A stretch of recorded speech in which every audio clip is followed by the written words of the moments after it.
Hi friends, welcome back to our channel. ఈరోజు మన కిచెన్లో కప్పు బొంబాయి రవ్వతో 2 రకాల మురుకుల్ని ఎలా చేయాలో చూపించబోతుందండి. క్రిస్పీగా ఉండే మురుకుళ్ళు. మన సెకండ్ రెసిపీ వచ్చేసి రిబ్బన్ పకోడీ అండి. చాలా చాలా క్రిస్పీగా, టేస్టీగా చాలా బాగుంటుందండి. నిమిషాలలో రెడీ అయిపోతుందండి. ఎక్స్ట్రా క్రిస్పీగా ఉండడమే కాదండి, శనగపిండి వేయకుండా ఇలా టేస్టీగా ఈజీగా చేసుకోవచ్చండి. పిల్లలకు ఇలా చేసి పెడితే చాలా ఇష్టంగా తింటారండి. టీ టైం స్నాక్గా, లేదంటే పిల్లలు స్కూల్ నుంచి రాగానే ఇలా చేసి పెట్టండి, మళ్ళీ మళ్ళీ కావాలంటారండి. అంత టేస్టీగా కమ్మగా ఉంటాయండి. ఎప్పుడు మనం బియ్యపిండితో చేస్తామో ఒక్కసారి ఇలా రవ్వతో చేయండి. మరి ఇక ఏమాత్రం ఆలస్యం చేయకుండా కప్పు బొంబాయి రవ్వతో మురుకుళ్ళు ఎలా చేయాలో చూద్దాం. ముందుగా ఇక్కడ నేను మిక్సీ జార్ తీసుకొని దాంట్లో పావు కప్పు పుట్నాల పప్పు, చట్నీ పప్పు అంటారు కదండి, ఆ పప్పు తీసుకొని మెత్తగా గ్రైండ్ చేసుకోవాలండి. వీలైనంత వరకు మెత్తగా గ్రైండ్ చేసుకొని ఇప్పుడు ఈ పుట్నాల పొడిని పక్కకు పెట్టుకోవాలండి. ఇప్పుడు స్టవ్ మీద ప్యాన్ పెట్టుకొని ఇక్కడ నేను 1 కప్పు, ఏ కప్పుతో అయితే పుట్నాలు తీసుకున్నామో అదే కప్పుతో 1 కప్పు రవ్వ తీసుకొని పక్కకు పెట్టుకోవాలండి. అదే కప్పుతో 2.5 కప్పుల వాటర్ తీసుకోవాలండి. 1 కప్పు రవ్వ తీసుకుంటే 2.5 కప్పుల వాటర్ తీసుకోవాలండి. ఫస్ట్ టైం నా ఛానల్ చూస్తున్న వాళ్ళు ప్లీజ్ నా ఛానల్ని సబ్స్క్రైబ్ చేసుకోండి, లైక్ చేయండి, పక్కనున్న బెల్ ఐకాన్ని ప్రెస్ చేయండి. ఇలా ప్రెస్ చేయడం వల్ల నేను పెట్టే వీడియో నోటిఫికేషన్ ముందుగా మీ హోమ్ పేజ్కి వస్తాయండి. 1 టీ స్పూన్ దాకా వాము వేసుకోవాలండి. ఒక 2 టేబుల్ స్పూన్ దాకా తెల్ల నువ్వులు వేసుకోవాలండి. ఉంటే నల్ల నువ్వులైనా వేసుకున్న టేస్ట్ బాగుంటుందండి. ఒక 1 టీ స్పూన్ దాకా కారం వేసుకోవాలండి. దీంట్లో ఇక నేను ఒక పావు టీ స్పూన్ పసుపు వేసుకున్నానండి. ఒకవేళ ఇష్టం లేకపోతే పసుపు స్కిప్ చేసినా పర్వాలేదండి.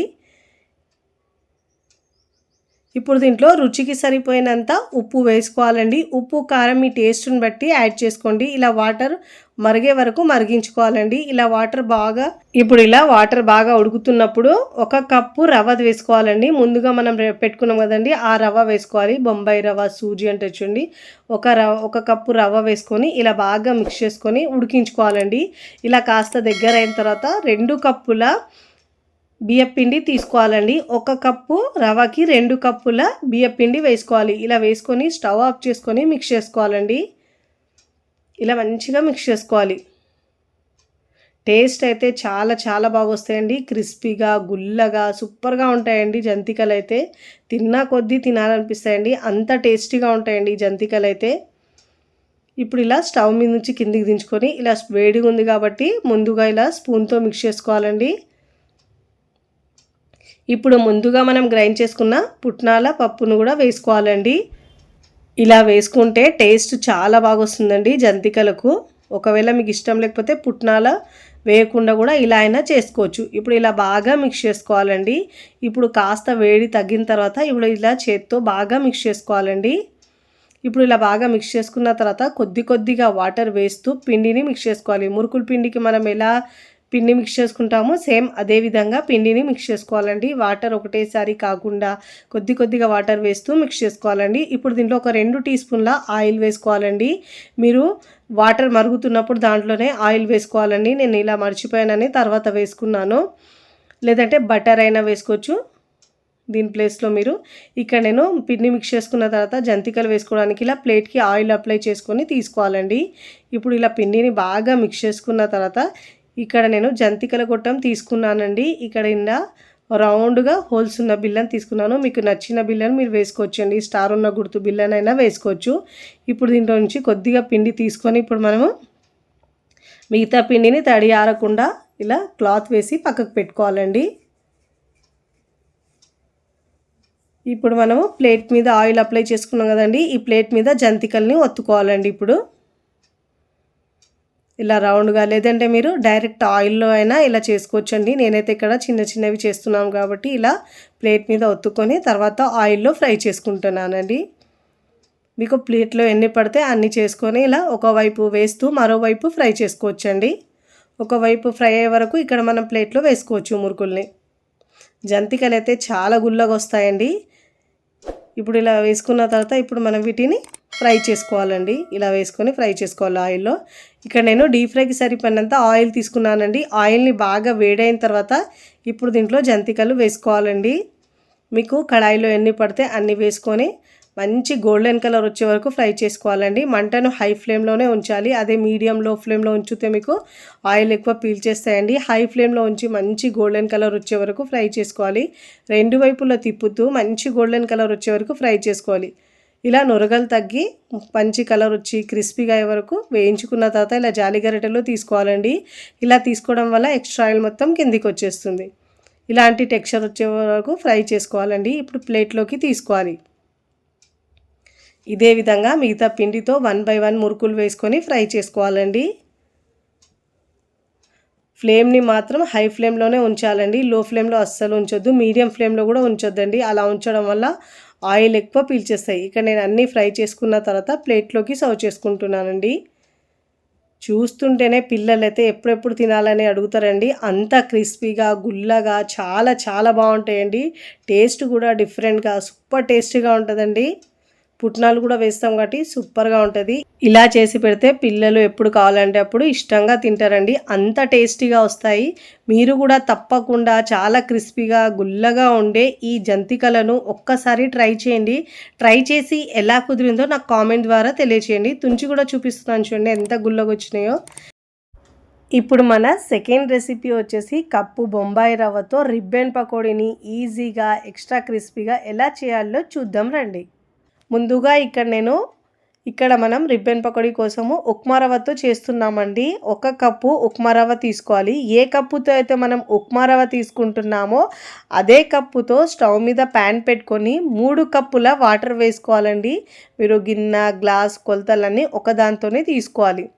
ఇక నేను 1 కప్పు రవ్వకు 3 కప్పుల వాటర్ వేసుకొని వాటర్ని బాగా వేడి చేసుకోవాలండి. మనము రవ్వ వేసినప్పుడు ఉండలు కట్టకుండా ఉండడానికి దీంట్లో మనము 1 టీ స్పూన్ దాకా నెయ్యి వేసుకోవాలండి. ఇలా నెయ్యి వేసుకోవడం వల్ల మనకు రవ్వ వేసినప్పుడు ఉండలు కట్టకుండా చక్కగా వస్తుందండి. ఇప్పుడు ఇలా బాగా వేడైన తర్వాత ఇప్పుడు దీంట్లో 1 కప్పు ఉప్మా రవ్వ వేసుకోవాలండి. ఇప్పుడు వేసుకొని ఫ్లేమ్ని మీడియంలో ఉంచి మంచిగా ఉడికించుకోవాలండి రవ్వనైతే. చూడండి ఇలా మంచిగా ఉడికించుకోవాలండి. కన్సిస్టెన్సీ ఇలా ఉండాలండి. ఇప్పుడు ఇలా బాగా ఉడికించుకోవాలి. ఫ్లేమ్ని సిమ్లో ఉంచాలండి. ఇప్పుడైతే ఉడుకుతున్నప్పుడు ఇప్పుడు ఇలా బాగా ఉడికిన తర్వాత ఒక 2 నుంచి 3 నిమిషాల పాటు ఇలా బాగా మిక్స్ చేసుకోవాలండి. ఇప్పుడు ఇలా బాగా మిక్స్ చేసుకున్న తర్వాత ఈ కన్సిస్టెన్సీలో వచ్చిన తర్వాత స్టవ్ ఆఫ్ చేసుకొని పక్కకు పెట్టుకోవాలండి. ఇప్పుడు మనం ఏ కప్పుతో అయితే రవ్వ తీసుకున్నామో అదే కప్పుతో ఇక్కడ ఒక పెద్ద గిన్నె తీసుకొని 2 కప్పుల బియ్యం పిండి తీసుకోవాలండి. నేనైతే ఇక్కడ పొడి బియ్యం పిండి తీసుకున్నాను. మీరు రెడీమేడ్గా దొరికే పిండి అయినా తీసుకోవచ్చు. ఇప్పుడు దీంట్లో 1 టీ స్పూన్ దాకా వాము వేసుకోవాలండి. వాము ఫ్లేవర్ చాలా చాలా బాగుంటుంది. కాస్త ఇలా నలిపి వేసుకోవాలి. ఇప్పుడు ఇలా వేసుకున్న తర్వాత ఒక 2 టీ స్పూన్ల మనము నువ్వులు వేసుకోవాలండి. ఇక్కడ నేను తెల్ల నువ్వులు వేసుకున్నాను. మీరు ఉంటే నల్ల నువ్వులు వేసుకున్నా కానీ టేస్ట్ చాలా బాగుంటుందండి. రుచికి సరిపోయినంత ఉప్పు వేసుకోవాలండి. ఉప్పు కారం మీ టేస్ట్ని బట్టి యాడ్ చేసుకోండి, ఎక్కువ తక్కువ. ఇక్కడ నేను కారం ఒక 1 టీ స్పూన్ దాకా వేసుకుంటున్నానండి. మీరు కాస్త స్పైసీగా తినాలంటే 1.5 టీ స్పూన్ దాకా అయినా తీసుకోవచ్చు. ఇప్పుడు దీంట్లో గుల్లగా క్రిస్పీగా రావడానికి ఒక 2 టీ స్పూన్ల నెయ్యి వేసుకోవాలండి. ఇలా నెయ్యి వేసుకోవడం వల్ల మనకు రిబ్బన్ పకోడీ చాలా గుల్లగా చాలా బాగా వస్తుందండి. ఇప్పుడు ఇలా వేసుకున్న తర్వాత పిండిలో ఈ నెయ్యిని బాగా మిక్స్ చేసుకోవాలి. చాలా సింపుల్గా చాలా ఈజీగా చేసుకోవచ్చండి. శనగపిండి వేస్తే గ్యాస్ అవుతుందండి, చాలామంది తినరు. కానీ ఇలా మనము రవ్వతో చేసుకుంటే చాలా గుల్లగా చాలా టేస్టీగా వస్తాయండి. ఇప్పుడు ఇలా నెయ్యి మొత్తం ఇలా బాగా పిండిలో మిక్స్ చేసుకున్న తర్వాత ముందుగా మనము ఉడికించుకున్న రవ్వ ఉంది కదండి, ఆ రవ్వ మొత్తం దీంట్లో వేసుకోవాలండి. మొత్తం రవ్వ వేసుకున్న తర్వాత ఇప్పుడు మిక్స్ చేసుకోవాలండి. మీకు ఒకవేళ వేడిగా ఎక్కువ అనిపిస్తే మీరు స్పూన్తో అయినా మిక్స్ చేసుకోవాలి. నేనైతే ఇక్కడ పిండి వేస్తూ మిక్స్ చేసుకుంటున్నానండి. దానిపైన ఇలా చేసి పెట్టుకుంటే మనం పిల్లలకు స్నాక్స్లో అయినా ఇవ్వచ్చండి ఈజీగా. స్నాక్స్లో ఏం కట్టాలో తోచినప్పుడు ఇలా చేసుకుని పెట్టుకుంటే మనము ఈజీగా పిల్లలకు పంపించడానికి చాలా ఈజీ అవుతుందండి. స్నాక్స్లోకి అయితే స్కూల్ నుంచి రాగానే ఏదో ఒకటి తినడానికి అడుగుతుంటారు కదా, ఇలా చేసి పెట్టుకున్నా కానీ సింపుల్గా ఇవ్వచ్చండి, అప్పటికప్పుడు చేసుకోవచ్చు. ఇప్పుడు ఇలా పిండిలో బాగా మిక్స్ చేసుకున్న తర్వాత ఇప్పుడు మనము నాకు కన్సిస్టెన్సీ ఇంకా రాలేదండి, అందుకే నేను కొద్దిగా వాటర్ వేస్తూ పిండిని మిక్స్ చేసుకుంటున్నాను. మరీ పల్చగా కాకుండా మరీ హార్డ్గా కాకుండా పిండిని కలుపుకోవాలండి. అదే పిండి హార్డ్గా ఉంటే మనకు జంతికల గొట్టం నుండి ఒత్తడానికి చాలా కష్టం అవుతుందండి. ఇప్పుడు కొద్దిగా వాటర్ వేసుకొని మొత్తం పిండి కలుపుకున్న తర్వాత మీకు చూపిస్తాను చూడండి. కన్సిస్టెన్సీ ఇలా ఉండాలి పిండి కన్సిస్టెన్సీ. ఒకవేళ మీకు చాలా పిండి గట్టిగా అయితే చేతిని మనం తడి చేసుకొని పిండిని ఇలా మిక్స్ చేసుకొని అయినా జంతికల గొట్టంలో వేసుకోవచ్చు. తడి ఆరకుండా ఇలా క్లాత్ టవల్ వేసి ఉంచాలి. ఇక్కడ నేను రెబ్బెన్ పకోడీ వేయడానికి ఇలా తీసుకున్నానండి. ఇప్పుడు మనము ఇలా జంతికల గొట్టంలో పెట్టుకున్న తర్వాత ఇప్పుడు పిండిని మనం ఇలా ఒకసారి మిక్స్ చేసుకొని పిండిని మనం జంతికల గొట్టంలోకి వేసుకోవాలి. చాలా టేస్టీగా ఉంటాయండి, చాలా గుల్లగా కూడా వస్తాయి ఇవి. ఇప్పుడు ఇలా వేసుకున్న తర్వాత నేను స్టవ్ మీద డీప్ ఫ్రైకి సరిపోయినంత ఆయిల్ తీసుకున్నానండి. ఆయిల్ బాగా వేడి అయిన తర్వాత స్టవ్ని సిమ్లో ఉంచి ఇలా రెబ్బెన్ పకోడీ వేసుకోవాలండి. ఇలా రౌండ్గా వేసుకోవాలి. ఫ్లేమ్ని సిమ్లోనే ఉంచాలండి మనం వేసేటప్పుడు మాత్రమైతే. ఇప్పుడు ఇలా డ్రాప్ చేసుకోవాలి.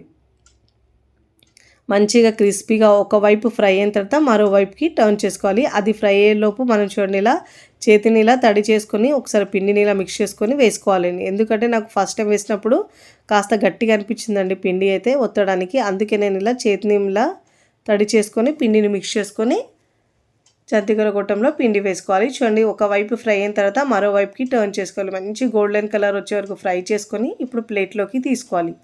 ఇదే విధంగా మరొకటి వేసి చూపిస్తాను చూడండి. స్టవ్ని సిమ్లో ఉంచి ఇప్పుడు మనము ఇలా తడి చేతితో మిక్స్ చేసుకున్నాం కాబట్టి ప్రెస్ చేయడానికి చాలా ఈజీగా ఉంటుందండి.